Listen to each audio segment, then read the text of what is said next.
আসসালামু আলাইকুম। Welcome to এনএসটিস কজি ফুড স্টুডিও। আমি আজকে আপনাদেরকে দেখাবো হোমমেড রাইস কেক রেসিপি। এটা নাস্তা খাওয়ার জন্য ঝটপট তৈরি করে ফেলা যায় এবং খুব বেশি ঝামেলা হয় না।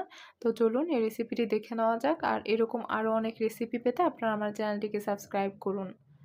এই রেসিপিটি তৈরি করার জন্য আমি এখানে প্রথমেই নিয়ে নিয়েছি রাইস কেক। এই রাইস কেকটা আমি বাসায় তৈরি করেছি। এই তৈরিতে ব্যবহার করেছি আমি চালের গুঁড়া। এখানে যে চালের গুঁড়া ব্যবহার করেছিলাম এটা হচ্ছে পোলাওয়ের চালের গুঁড়া, যার কারণে এটা অনেকটা সফট হবে এবং স্টিকি হবে। সাথে আমি নিয়ে নিয়েছি বাঁধাকপি। আপনারা এখানে চাইলে বাঁধাকপি, গাজর নিতে পারেন বা এগুলো স্কিপ করতে পারেন। আপনার পছন্দ মতো অন্য যে কোনো সবজিও নিয়ে নিতে পারেন। আমি নিয়ে নিয়েছি কিছু ধনিয়া পাতা কুচি। এটা দিলে স্মেলটা ভালো আসে।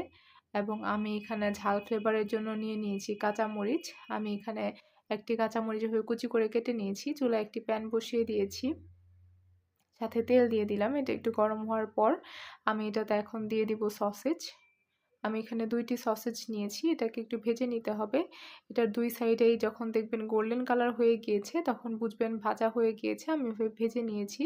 দেখুন এটা গোল্ডেন কালার হয়ে গিয়েছে, মানে এটা ভাজা শেষ হয়েছে। এটাকে আমি এরকম টুকরা করে কেটে নিয়েছি। আপনি এখানে আপনার পছন্দ মতো যেকোনো শেপ দিতে পারেন বা চিকেনের টুকরা ব্যবহার করে ভেজে নিতে পারেন এভাবে। চুলায় একটু তেল দিয়ে নিয়েছি প্যানে। তারপর ওই যে রাইস কেকগুলো ছিল আমি এটা দিয়ে দিলাম। আমি এটাকে হালকা ভেজে নিচ্ছি। আপনি চাইলে এটা স্কিপ করতে পারেন। এভাবে ভেজে নিলে ভালো লাগে দেখে আমি হালকা ভেজে নিয়েছি। তারপর চুলায় একটু তেল নিয়ে নিয়েছি। সাথে আমি দিয়ে দিচ্ছি পেঁয়াজ। আমি এখানে কিছুটা পেঁয়াজ দিয়ে দিচ্ছি। এটাকে ভেজে নেব যাতে এটার কাঁচা গন্ধটা চলে যায়। তারপর আমি দিয়ে দিচ্ছি আদা কুচি। সাথে আমি আরও দিয়ে দিলাম রসুন কুচি। আমি এগুলোকে হালকা ভেজে নিচ্ছি এভাবে। আমি ১-২ মিনিটের মতো এটাকে ভেজে নিয়েছিলাম। তারপর আমি দিয়ে দিচ্ছি মরিচ এবং কাঁচা মরিচ। এটা ঝালের জন্য আমি দিয়েছি। সাথে এখন আমি যোগ করব মরিচের গুঁড়া। আমি 1/2 চা চামচ পরিমাণ মরিচের গুঁড়া যোগ করেছি। দিয়ে দিয়েছি 1/2 চা চামচ পরিমাণ সয়া সস। এখন দিয়ে দিব 1/2 চা চামচ পরিমাণ ভিনেগার। আমার সবগুলো উপকরণ দিয়ে দেওয়া শেষ হয়ে গিয়েছে। এবার আমি দিয়ে দিয়েছি বাঁধাকপি এবং 1/2 চা চামচ পরিমাণ লবণ। লবণটা স্বাদ মতো, এখানে যার যে যেরকম পছন্দ করেন এভাবে লবণটা দিয়ে দিবেন।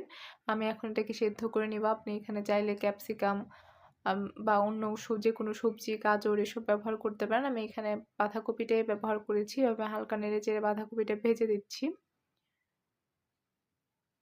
এভাবে আমি ঢাকনাটা উল্টিয়ে পাল্টে এটাকে ভেজে নেব। দেখুন এ পর্যায়ে এটা ভাজা শেষ হয়ে গিয়েছে। সবগুলোই সেদ্ধ হয়ে গিয়েছে। আমি এখানে রাইস কেকটা দিয়ে দিচ্ছি। আমি রাইস কেকটা দেওয়ার পর এটাকে আর ২-১ মিনিটের মতো একটু ভেজে নিয়েছি। তারপর এখানে আমি যোগ করছি সসেজ। আমি যেটা ভেজে রেখেছিলাম এবং টুকরা করে রেখেছিলাম এটা আমি এখন যোগ করে দিলাম। এ পর্যায়ে আমি সবগুলোকে নেড়ে দিচ্ছি। তারপর আমি এখানে যোগ করেছি টমেটো সস এবং গোচুজাং। আপনি এখানে গোচুজাংটা স্কিপ করতে পারেন বা টমেটো সসের পরিমাণটা আরেকটু বাড়িয়ে দিতে পারেন। আমি ১ চা চামচ পরিমাণ চিনি নিয়ে নিয়েছি। আপনি এখানে চিলি সস ব্যবহার করতে পারেন। আমি বাসায় তৈরি টমেটো সস ব্যবহার করেছি। এটার কালারটা একটু এতটা গাঢ় হয়নি।